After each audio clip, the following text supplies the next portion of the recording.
I just say how glad I am that we're not exercising while we're having this conversation. I will not cue burpees mid-combo. So Robin, welcome. VP of Fitness Programming, head instructor of Peloton, founder of Swagger Society, 2-time New York Times bestselling author, 27-time marathoner.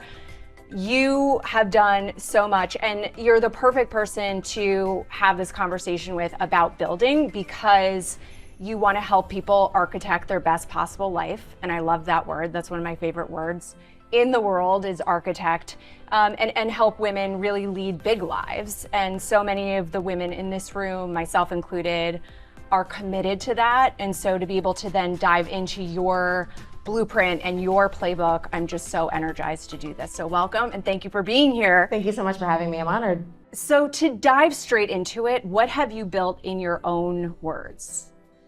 I was thinking about this. Building, I mean, I believe the through line and all the things that I have been a part of is an unapologetic use of one's voice, and a belief that superheroes are real. I think, the different platforms, there are a lot of ways and entry points into that, but I do believe that's the ground floor. I hope that's the ground floor. It's all that I'm a part of. And what inspired you to take that on? Trauma. When I became a mother, I vowed to become the mother that I needed, that we needed perhaps when we were younger. When I became an athlete, it was to represent who I didn't see. When I'm in rooms, it's recognizing that I have 1,000 abuelas behind me. So I do believe that we often create what we need in the world, and it is coming from a place of healing. Were you a born builder? Did you have to learn to become one? And what I mean by builder is someone who just has this big vision and then daily steps into realizing that vision. Gosh, I think it's both. I believe it's in the thousands of small decisions that we make, and it's also dreaming so big it makes small minds uncomfortable. But I did not have, I will say I'm naturally an introverted person, which may surprise folks because I am in front of millions of people every single day. But as a kid, I was the arts and crafts kid. I was the straight A student. I was petrified of gym class. And I literally forged notes on my mother's medical pad, she's a doctor, to get out of swim class. And I'm paying the price for that now because I'm learning how to swim this year. And I have my toddler swim coach, literally my 3-year-old, and I share a swim teacher. So I'm paying for that now, but I'm also then faced with a lot of the values like discomfort and grit that I espouse, and I'm taking my own medicine, so to speak. But I think the tenacity and the resiliency that is required to consider oneself a builder in any capacity is like the beautiful art of a hustler. Like, I think that is the alchemy of a hustler, is that capacity to build. And I think that we see that a lot with creators and leaders and folks that cannons of industry, titans. We see that they just have this thing that they need to continue like tinkering and getting curious. And I suspect the ambitious folks watching and in this room understand what I mean by that. It's like you just can't help but put one more thing on the calendar and participate in one more thing. And I do think that came from an innate place. How does someone who wasn't born that way, how would you say they could cultivate it a little bit more? Is there a daily practice that someone could step into to realize a bigger vision? I think that there are many daily practices. I believe that movement is not only healing, but it is fertilizer for the brain. I think that creative ideas live in movement. Journaling, vision boarding, these are all ways to kind of go back to the well. Largely speaking, or broadly speaking, remaining curious rather than judgmental will serve us. And asking, why not me? I do believe that we become the stories that we tell ourselves, and naturally will tell a more empowering story if we are celebrating those iterative, circuitous, tiny victories. And for me, that does live in the world of movement, not just because of what I do professionally as an athlete and as a leader in wellness and at Peloton, but I when I lift weights, when I run, when I did a race over the weekend, that now becomes the ground floor for the next business idea, for the next pitch, for going in and saying, I deserve this amount of money. So the confidence is built because I create scenarios where I feel less than, and then I go in anyway, like I face it anyway. So I encourage folks who feel stuck. A plateau could be a launching pad. So dig into the tools. Is it journaling? Is it movement? Is it baking? I mean, where are you in those moments of flow where you lose track of time, not because you're doom scrolling or you're refreshing your emails, but because you are just so enmeshed in what's in front of you? Go to where you're already excited. Mm-hmm. Like, it might feel like a random hobby or something that is arcane, but it actually might be where you're of most service, your biggest passion. So I think I know where you're going to go with this next one, but who was the first woman that you looked up to, and why did you want to be like her? It has to be my mama. It has to be my mama. My mom is a Cuban refugee. I'm a proud Latina. She moved here when she was in her teens moved is a light verb for that. But she came to the United States, didn't speak English, taught herself English by watching Sesame Street and public access television. And I am deeply indebted to her because I learned from her tenacity, resiliency, work ethic, a love of being uncommon. My mother told me when I was younger, I used to get made fun of for the way I ran, like out on the playground, which is very... So I could unpack that for days in therapy, given what I do now. But she told me when I was younger, stay weird, because nobody is going to remember normalcy. And we spend so much of our lives trying to fit in. And then we reach an inflection point, or a number of inflection points, where we realize, oh, it's actually the moments when I feel uncommon that I can then be seen in my fullness. And I'm very grateful for that lesson. So good. When we're uncommon, then we can be seen. That is so, she's so good. Thanks to my mama. Thanks, Mama. I'd read this really interesting statistic that women who have high-performing mentors are 3 times more likely to be high-performing themselves. And women who have accountability partners, once you've committed to someone, you're 95% more likely to achieve that goal. And I know this is something that you believe in. So I just wanted to dig a little deeper. Mama was mentor. You come from such resilient stock. You really do. And we are our mother's daughters. Mm-hmm. I mean, you are a testament to that. Can you talk about mentors, accountability partners, just quickly, how you see those two things? Is one more important than the other? Are they both important? Well, I think it's important to consider that an accountability partner is really most effective when they are a trusted critic. When it's not the person who's just gonna yes queen you. Like, I love a yes queen moment, I live for them, but you also need the person to be like, yeah, but you said like 3 weeks in a row that you were going to do this thing and you're really not doing it. Yeah. And that's actually, I think, love. Hold your feet to the fire. Hold your feet to it.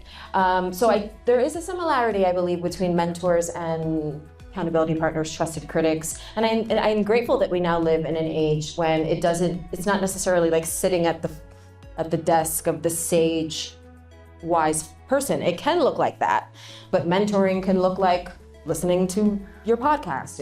It could be reading a book. It could be, right? So it's incredibly, I think it's important to widen the aperture of what those things might mean in today's society and our ways in which we can connect. The stickiness of community, the anchor of community is so crucial. You know, it's one of the reasons why I created Swagger Society, which is a private membership group with a growth mindset where Swagger Society essentially becomes your accountability partner. Right. And we call it the golden Rolodex of hustlers, for those who know what a Rolodex is. That is really exciting to me when you can honor your day ones, and you must remember who was there for you when you were rebuilding yourself. Those are your people. What's the greatest risk you've taken? Leaving law felt like jumping off a cliff, but I went to London for the games as a reporter, and I say that really loosely, and I mean no disrespect to the actual reporters, but I went with a cracked iPhone to London to tell a story about women in sport and how we can use movement as medicine. And from there, I ended up getting a job on the agency side where Nike was my client, and I was working with Nike women on their social media handles. And I thought, oh my gosh, I have just landed my dream job. I quit my law firm job, didn't know what I was gonna do, take this trip, come back with what I think is my dream job. And the bigger risk felt like quitting that agency job, because I'm like, oh my gosh, am I just someone who can't commit? Did my work ethic fall through the floor? And it was that I needed to tell the story, but in a different way, in a way, this was just when influencer marketing and things were becoming a monetization strategy for creators, and that ended up feeling like the biggest risk. How do you think about the tension between risk-taking and uncertainty? Because we're pulling at both ends, right, to be able to take great risks. So how do you manage the discomfort of that? Well, we need the friction for the expansion. Like, if there's not enough friction, I'm probably not in the right place, or I need a different partner, or I need to ask for more money. And how often should you be feeling that? Sorry, what was the question? How often should you be feeling that? Is that a daily experience? I think, context matters here, right? Yeah. And it's not that every day we should feel like we're on the precipice of jumping off of a cliff. It shouldn't be that cortisol and adrenaline filled all the time. That's, I think, what leads to burnout and redlining, which is not the goal. But the reality is that our appetite for what that is, and some folks might be like, hey, I just want to clock in, clock out, and I want predictability and stability, and there is nothing wrong with that. But I do believe that we learn and experience so much more when we're living in our edges. And a lot of the studies show that when we're goal setting and habit building, or even strength training, you're trying to get at 4 to 5% out of your current aptitude, right? So I use the analogy of, if you see someone on the monkey bars, they're not jumping from the first monkey bar to the 10th. They're stretching to get to that next one. And I think as long as we're living in that friction, I think that's a healthy friction leading to the expansion. When someone thinks of you, for the most part, they think bulletproof, they think impenetrable. When have you broken down recently? And I've got this concept, I call them big B breakdowns and little B breakdowns. So big Bs are like those things that bring you to your knees. It's losing a job, it's a loved one, it's sickness, it's these kind of cataclysmic life events that tend to be more externally driven. And then you've got little Bs, which are, this kind of gnawing lack of alignment. Something's not quite right. I need to course correct. I'm missing the mark a little bit. Can you share one with us that has happened to you recently? Well, sure. I'll share two. One is facing that damn pool, like looking at that pool and knowing that I have committed to an open water swim, like a terrifying open water swim in August. So that is a constant battle where I'm just having to look at my value system and be like, but girl, like you just said this morning in this ride, so who cares? Put on your goggles and go. From a personal business building perspective, it's wrestling with focus as a currency, energy as a currency, and time as a currency. And looking at things that I would have just killed for a few years ago and having them across my desk and then being like, is that worth being away from your babies? Is that worth getting on a plane? And like that, and I don't know if I don't take that thing or if I do take that thing where I'm gonna look back and be like, I don't get that time back. And I zoom out enough most of the time to avoid the traditional mom guilt, but my biggest pain points are not knowing the future value of the current sacrifice. And none of us have that answer. But I do look at the different currencies, and it's not just the dollar amount in my bank account, it's knowing that my energy and my time and my focus are actually more valuable than what somebody is signing on a check. And I know you've said if it's not a hell yes, it's a no. Yes, so this was elucidating for me. It's a hell yes or it's a no thank you. Mediocre yeses, I physically repel them. Like if I have it in my gut that I'm like, ooh, I don't think I want to do that. It's no thank you. And I've learned that the mediocre yeses, I am not respecting my partners, I am not respecting the audience, I'm not respecting the person on the other side of that email. And it's not that every day is glorious. I mean, it's like, I still have to like have a call with my accountant and be like, all right, what are we doing here? You know, so but that's serving, that's moving the needle.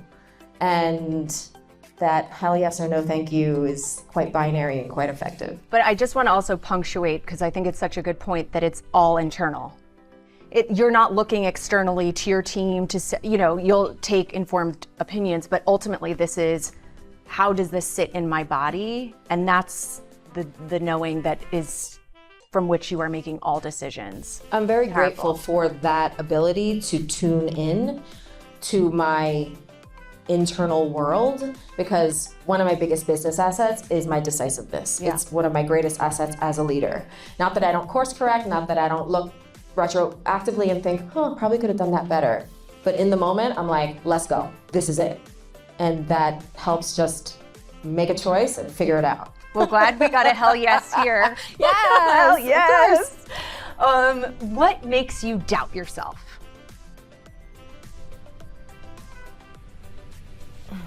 You know what makes me doubt myself?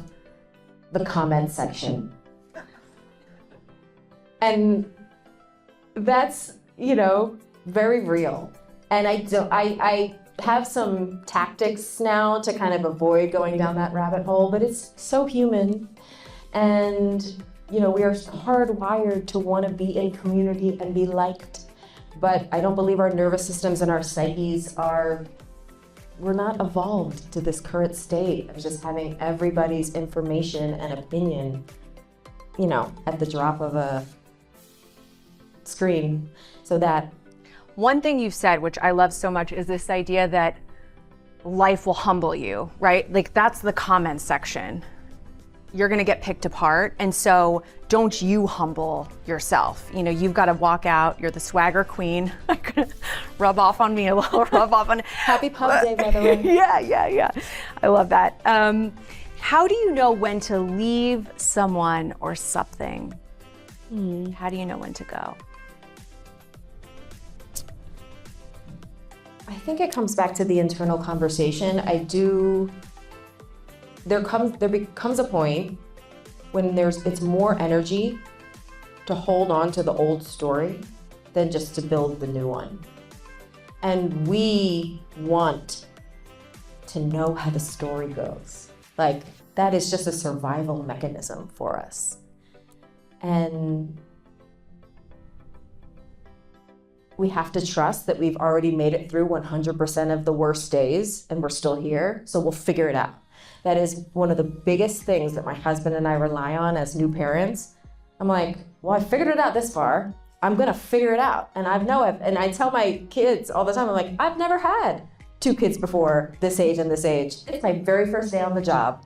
but I'll figure it out. And that is something that I think we can all take comfort in, that we can own the pen to the chapter that we're writing. We haven't read this story before, we're writing it right now. So let's lean into the more empowering story, because that's kind of all we have. When would you say was your bravest moment, and how do you practice being brave? I think this goes back to the big B and the little b breakdowns, because like very real trauma, which I hope is not repeated by myself or anyone else, was being held, trigger warnings is intense, being held at gunpoint at, on the eve of graduating from college in New York. That obviously was, I look back on that moment and I'm deeply proud that I was able to survive it afterwards.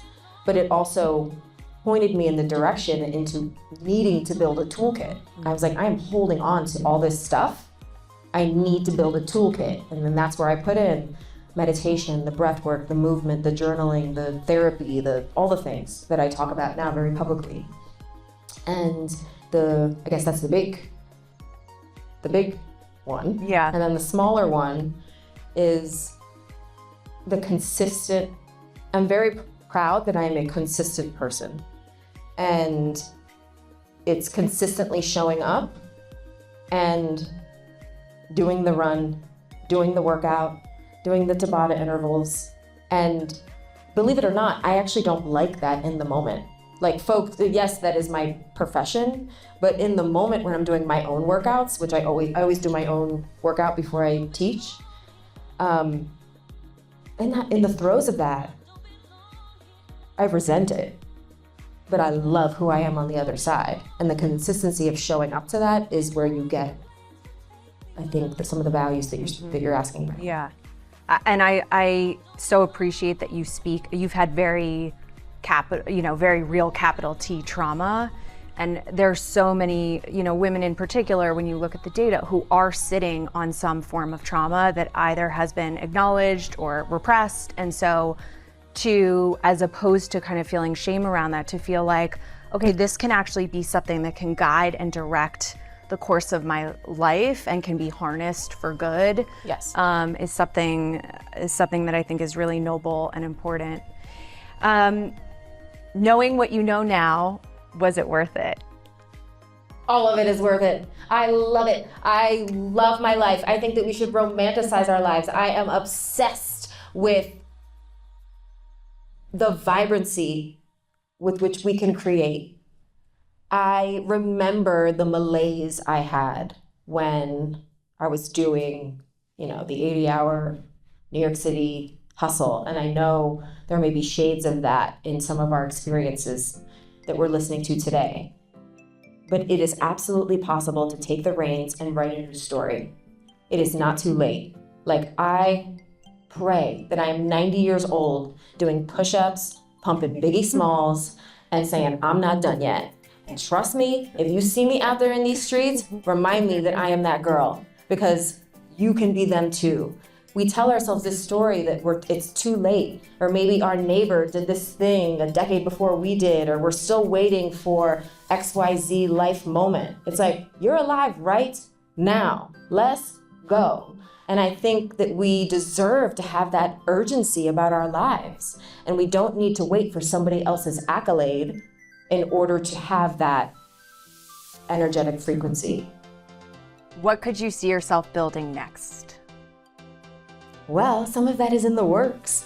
But I love the idea of widening the aperture of how we're infusing some of these values of vibrancy and energy and aptitude and agency into the parenting space, into the motherhood space, into women in business. I'm particularly interested in plant-based wellness and cooking, as well as fashion and beauty. And the days in which it's like, just be XYZ noun and box yourself in, I'm not playing that game. So the worst advice that you could ever receive is stay in your lane. I find that repellent. So I'm here to break some boxes. I'm here to watch it happen. I'm here for it all. Okay, nuts and bolts. So this is 3 words or less. We're gonna switch gears. Okay. So we did some foundation work. Now we're gonna go through this and just hit me with the first thing that comes to mind, okay? Sweating. Get ready in your seat. Yeah, this is pretend you're on the bike. Okay. What do you most value in others? Resiliency. What do you most value in yourself? Tenacity. What holds you back? Impatience. One thing you're afraid of? Mediocrity. Ooh. One thing you'd change about yourself? Impatience. What is your biggest vice? Oh gosh, I wish this wasn't the first thing that came to mind. Hallmark movies, November 1st. You're gonna love that. November 1st. That was 4. What keeps you sane? Movement.